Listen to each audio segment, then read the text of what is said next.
Hi, I'm Susie. I'm back from Dancing Stitches in Cambridge, Ontario, Canada.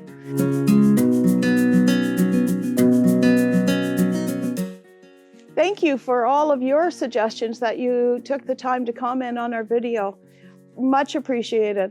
And we decided that we would make a video using some of your hacks that you found, and we actually tried a lot of them out, so thank you. I want to tell you, I don't own a dollar store right off the bat. We have a Bernina quilt store, notions, we have classes. The reason why we started doing dollar store hacks was because sometimes it gets so expensive. I have used most of these, and over the time, when the suggestions came in, we decided that we would try them and put them on another video. So thank you for all your support. I'll also add a couple of new ones that I came up with or that we use in our classes all the time. So let's get started. So our first suggestion came from Donna. Thank you, Donna. I wish I had known this before when I had knee surgeries. Her suggestion was we take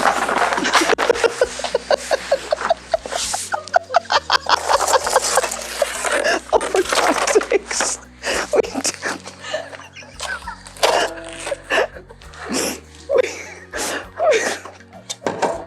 We take a foot pedal. Okay, we take a foot pedal, we attach Velcro to the back of it, and we put the Velcro on my sweater. And we put this on the side. We put this on the side of our machine so that if we want to use our knee to sew with, oh wait, that wouldn't have worked. I had knee surgery. If you find you have a slipping foot pedal, you can Velcro, foot pedal, side of the machine. You could use your knee to work your foot pedal. So great suggestion for those that have foot issues, not knee issues. Perfect. Thanks, Donna. Next one came from BJ. BJ had an old dishwasher. She took the utensil tray out and used it to stand in her scissors and little things, which is a clever idea. I have also used, when I scrapped an old stove, it was a gas stove, I took the iron things off the elements and I used them for weights. So we try to make use of that as well. So that was a good suggestion. We have a suggestion from a few people. Shannon was the first one, and she uses ice cube trays to store an ice cube tray with a cover. So we actually ended up finding one, which was really clever because I didn't know they came with covers, and I can store bobbins or bits or buttons, and I can put a lid on it so they will stack. Also handy for your freezer because I just smushed the water out of my ice cube tray when I put it in the freezer because there was no lid. So I have now two stuck together. Another one that we had come up with was a mini ice cube tray while we were there in that department of our local dollar store. Look at how clever this is. I can put little beads in there when I'm beading wedding dresses, never in my lifetime. But if I wanted to, I have done that. Done. Handy though for little things. So if you have beads, this would be a way to keep them separated. Sharon wrote to us and said that she uses shoe boxes for storage of items. Couple thoughts on this. I don't like cardboard for a couple reasons if they're cardboard shoe boxes. I'm assuming you meant the plastic shoe boxes from the dollar store, Dollar Tree, Dollar General, whatever you guys have, wherever you happen to live. And by the way, dollar store should mean many dollars. It's not just dollar anymore. And now they actually have numbers like $1.25 and $4.25 and $5.50. What the heck? We like the dollar store. Shoe boxes are great, but we found they were deep unless you have bigger cones of thread. What we ended up finding was smaller ones that we keep by our classroom machines with all our tools in it for each client or customer, student, that they have everything they can grab. And we can stack them because they have a lid. Another one that we really love is shallow boxes to store our projects. Again, because they are the right size. Now we do have bigger ones, of course, because we all have many big, huge projects that we never finished. There was an interesting question from Granny's Cookies that said, where do you keep all your containers? If anyone has that answer, that would be fantastic. Much containers everywhere. We have them stashed under our sewing machine cabinets, in cupboards, on shelves, on my dog bed at home. I have them everywhere. If anyone has a suggestion, I do have one. Maybe sew up the project so that we don't need to have containers for every single thing. So that will be another video on how to finish those UFOs, which I have been working through. It was my New Year's resolution this year. All right, I don't know any other answers for that. Joan had written in about she uses the magnetic bowls from Princess Auto. And I believe, if I remember right, she said they were very cheap, maybe a couple dollars. We don't have them here for that price, but we do use them. We use our little, as you can see, I've dropped this many times. This is, sits beside our long arm machine, and we have our pins in it. It is magnetic. We have got them at Canadian Tire. We sell them at the store as well, but they're not $1. And we use them for holding bolt clips. So anything that's metal, of course, will go in there. And, oh look, this is a Bernina one. Ooh, just a little plug out for Bernina. Okay, Marie, she uses a clear plastic lipstick holder. And there was a couple people that talked about this. We were lucky enough to find one that spins because we don't want to take the effort to reach over. So it's pretty handy that we can spin this around. We can put our tools in here, ta-da. I can find them, ta-da. And we have tools at the ready. One thing that's short here, these fall out. So if you have anything big, doesn't work, see, fail. April uses a small tackle box. From the dollar store, if you have a husband that has a big tackle box, might be handy. This is the size of the tackle box I could find at our dollar store. I don't have this size tools, but I could use it for, I'm not sure, something. Seam rippers. No, I need my seam ripper. I can't put it away. So I'm assuming that I can put little buttons and snaps in here. So again, a handy thing. Probably a bigger toolbox or a tackle box would be probably handier for all the gear that we collect. This is a great one. PJB, not sure of your name. We're going to call you peanut butter, jam, and bread. She uses pizza boxes. Cool, we do too. Pizza boxes from your local store. If you can get them not used, would be helpful. This one has been used. So I'd have to line it with plastic, but I'm not going to because it would smell. You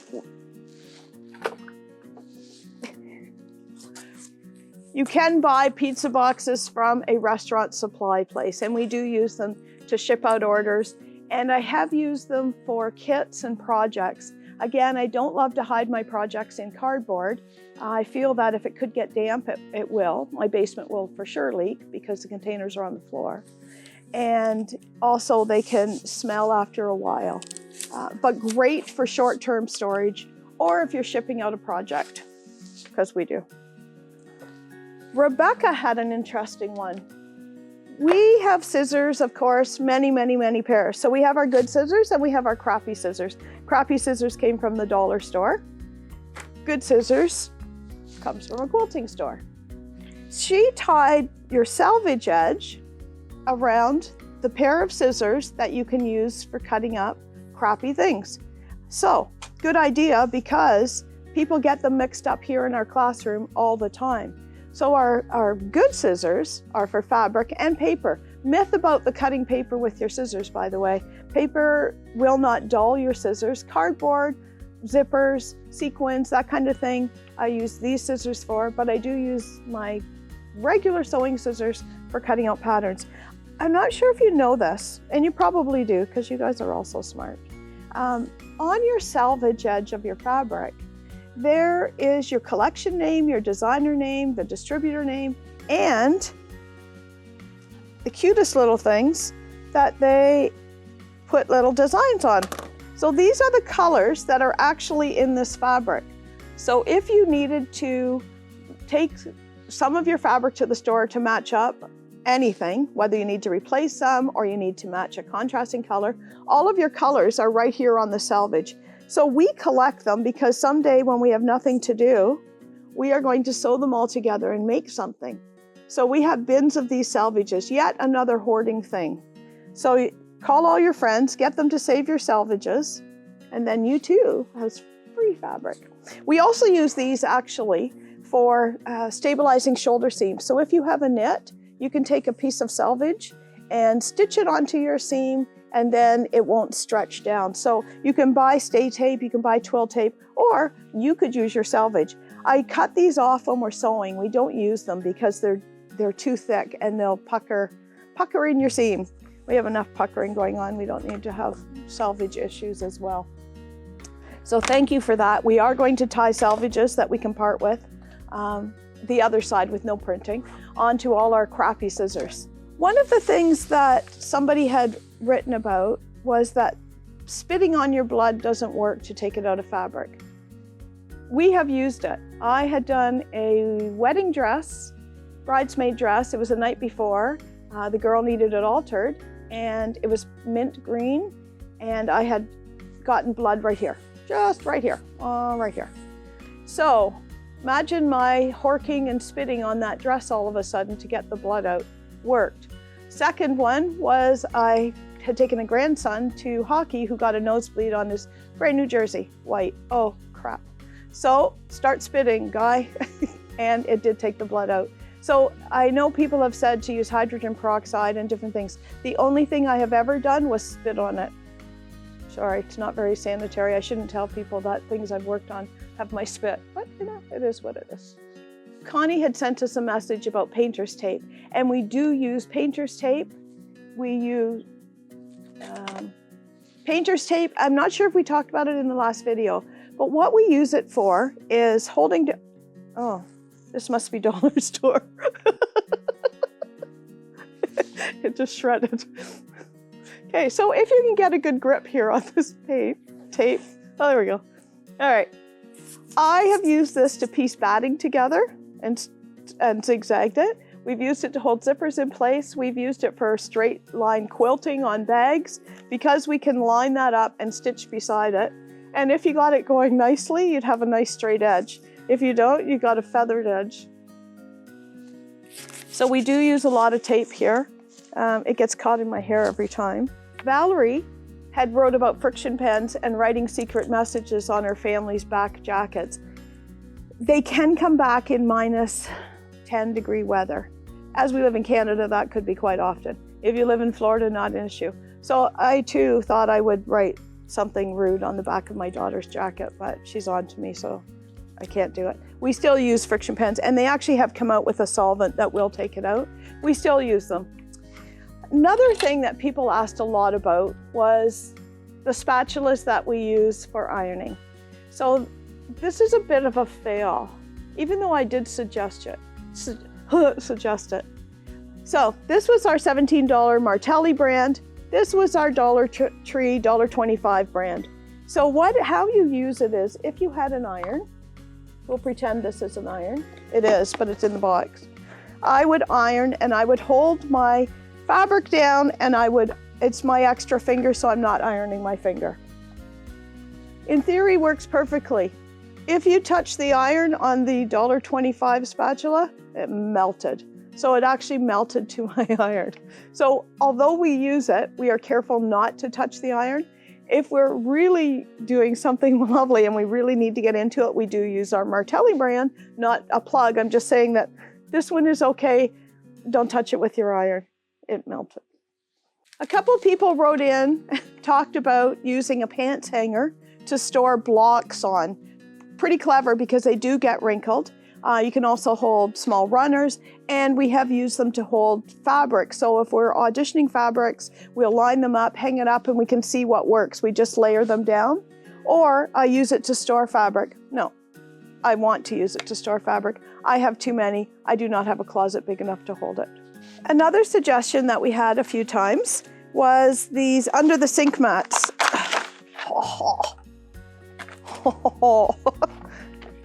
Good thing it wasn't taped. That would not have worked. Oh, look at this. Oh, look at this. This is huge. I don't know who has a kitchen sink this big. I do not. That would be a lot of dishes. I am not doing this. So this is the size of the mat that we bought. Ah. So this can be a couple different things. Somebody had suggested that you would put it under your sewing machine and it would stop your sewing machine from sliding off the table. I have that issue with sergers. When I get going and I'm doing something heavy, it comes off the table. So not only am I trying to serge, I'm trying to hold my machine on the table and concentrate. So these are handy dandy and huge, so you can share these with your friends. And it was only $4. So big piece, but look at the bonus. Oh, nice piece of cardboard that I can use to bolt holder. I could wrap fabric around this, or I could cut it up and use it for the bottom of, I don't know, something. I don't know, any suggestions on what to do with cardboard? Oh, and this garbage. Another one that a couple people have put in about was, look at me just ripping these apart. To hold, well, you know, to hold these up, these are spinning, I'm not sure what they are. What are they? Oh, look at that. I could put up my pieces of blocks. I could hang things. I don't know. I can hang all my little blocks of that I'm quilting with on here, and I would have them at a glance if I needed them. I could also hang ribbons and zippers, which would be handier. My ceilings are too high here. I cannot hang it from the ceiling. But if you had a corner, you could easily hang this up, hang your zippers and trims from there, all organized, because that's the name of the game, to stay organized. Gives us more sewing time. Like and subscribe to our video. We'll have weekly updates. We have it all arranged, and we have a studio ready, and we're going to keep going with these, but we'll also have tips for sewing, not just dollar store. Since I don't own a dollar store, if I did, that's all you would get. All right, this is one, flannel back tablecloth. Perfect. This was suggested from different people. I don't know really how to find the flannel. Ta-da! So this is a beautiful one. I'll tell you why, if I can ever get the hanger off it. Oh, look, another bonus. I can hang things up on here. Okay. Oh, more cardboard. Okay. I found this one with grid lines. So if I'm using this to hang up to use it as a design wall for quilting or sewing, I already have straight lines, so I can see how straight that my quilting is. I can line everything up using the back side. The other thing we have done with this is, so I want to hang this up. Oh, I could use that spinny clip and hang that up from my clips. I can cut this up into smaller pieces. One of the things that we've done with this is we've covered styrofoam to make design boards. So we can put our blocks on here. Got to see the good side. And it will stick on there. So funny story about this one. We use duct tape or tuck tape on the back. We don't use anything, there's nothing technical about it. We had a piece of styrofoam board and taped the tablecloth fuzzy side out. The funny thing about this is my grandsons were here and smashed it in half, which actually turned out to be like an easel. So now I can stand it up and it's on my table, and now I have a place to work. I don't have to prop it up against anything. So it actually tightened up the tablecloth. Thanks guys for breaking my design board and making yourself an easel. So that's what we did with one of our tablecloths. As you can see, it's been well used, because we're always trying to figure things out. Another suggestion that people had talked about was using drop cloths. And, let me grab my scissors. So, there was a couple things that people had said. They use drop cloths for the backing of runners. We've used it. We've used it for covering things, of course, when we're painting or gluing, because it saves our cutting table. Someone had suggested they put a heavy drop cloth underneath their sewing machine put their chair on top of it, and it collects up all their threads. And at the end of the day, they just scoop that up, just give it a shake outside, and Bob's your uncle. Well, actually, I don't have an Uncle Bob. I have a brother-in-law, Bob. We call him Uncle Bob. This works for collecting the threads. You can also use this one for as a design wall. But I think the tablecloth is a bit better, depending on the size. Now, you can get canvas drop cloths. If you're going to use them for sewing, we don't have them at our dollar store, but I have seen them.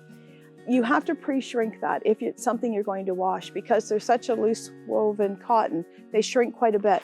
So we have used them. You have to iron them quite well after, because they wrinkle. There's no sizing in them. They weren't meant for sewing. However, they will work. Duct tape we keep here. Don't use it on your fabric. It's too sticky. It will leave a residue. But if we're making design boards, we do use our duct tape. And because it'll hold to the fabric.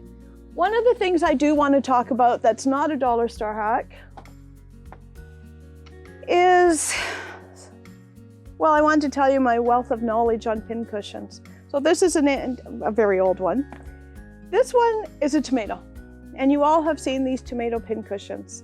These have a history as to why they're tomatoes, and I'm not sure why they're strawberries. However, if you are lucky enough to have a strawberry on one of yours that someone hasn't cut off, it's filled with grit. So it's filled with an emery, same as they would make sandpaper out of. And what you would use that for is, if you have a little burr on your pin, you can sharpen it. So you would stick it in the strawberry, and then it would be sharp again. Oh, look at these, we found little tiny ones. So the history, whoa. The history of the tomato is, in Victorian England, they used tomatoes as a sign of wealth and prosperity. So they would put their tomato when they came from the garden, and they would put one on their mantle, and then it would show how wealthy they were. Look at us, all rich. Oh yeah, this is about what I have really. This then became, when they rotted, they would make a fake tomato, which then became a pin cushion. And that's the only reason why we have tomato pin cushions that I could research, because I've spent a lot of time thinking about tomatoes and why we use them for pin cushions. I wanted to give you a quick tip on threading needles. If you are unaware, there is a right and a wrong side to a needle. If you think about how they make it, they punch the hole through the eye for your thread to go through. One side is rough, one side is smooth. If you're having a hard time threading, I'm not doing this on camera. If you're having a hard time threading it, simply turn your needle around, spin, and it probably will go through. The other way, and because everybody struggles with threading a needle, is to push the needle onto the thread. Oh, I'd need glasses. Wait, I might be able to do this. Push it onto the thread. Don't push the thread to the needle. And look at that. Oh, first time that ever worked. Okay, I'm going to cut this so I can show you. All right, so once I've threaded my needle, one of the tricks to stop tangling is to tie your ends separately. So you would put a little knot on both ends, and then you would just sew as normally. It'll stop it from a little bit from tangling. The other thing we do is run it through wax, which we sell little tins of wax, or you can, if you've got some beeswax candles, run it through, and that will also stop it from tangling. The other trick that I know about threading a needle is when you are threading it, your thread has a direction.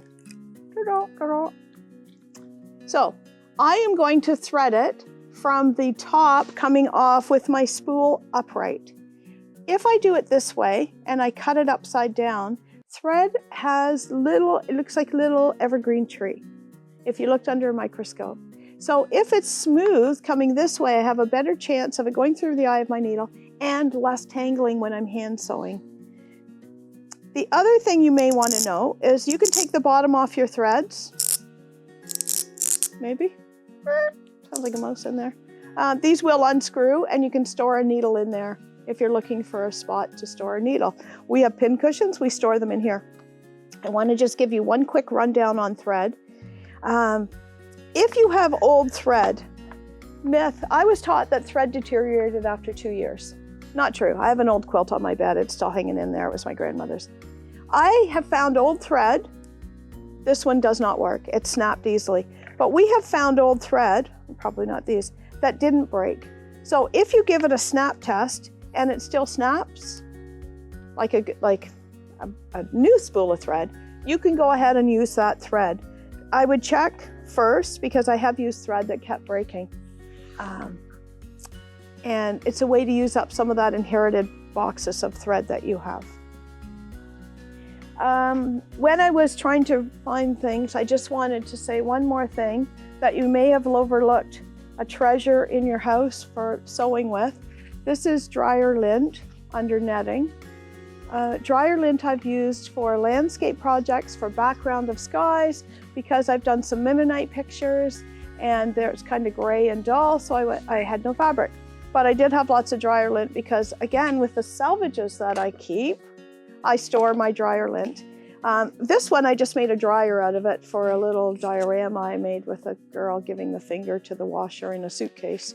But I have used dryer lint quite a bit. And when I was searching for things to show you, I went, oh, the dryer lint, perfect source of free fabric because it's clean. Came out of my dryer. Hopefully it's clean. All right, thanks so much for watching us. Like and subscribe, and we'll see you on the next one.